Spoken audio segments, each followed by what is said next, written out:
ప్రభుత్వ పథకాలు, ప్రభుత్వం అమలు చేసేటువంటి పథకాల్లో పాల్గొనడం ద్వారా మూడవ పార్టీ సొమ్ము పొందొచ్చు. అలాగే సంస్థల భాగస్వామ్యము, కొన్ని ప్రభుత్వ సంస్థలతో భాగస్వామ్యము లేదా అనుబంధం ఉండడం ద్వారా కూడా సొమ్ముని పొందొచ్చు. ఈ పరిస్థితుల్లో మూడవ పార్టీ ప్రభుత్వం నుంచి ఆర్థిక ప్రయోజనాలు పొందడానికి నిబంధనలు, విధానాలు మరియు అర్హతలను పాటించడం తప్పనిసరి. మరి చతుర్థాధిపతి ఎక్కడ ఉంటే లాభం? చతుర్థాధిపతి అంటే నాలుగో పార్టీ లేదా నాలుగో వ్యక్తి అని అర్థం.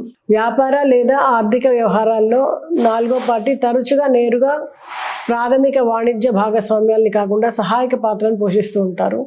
మరి నాలుగో పార్టీ ఉండేటువంటి ప్రదేశము, పాత్ర, వ్యవహారాలకు అనుకూలంగా ఉంటే లాభం పొందొచ్చు.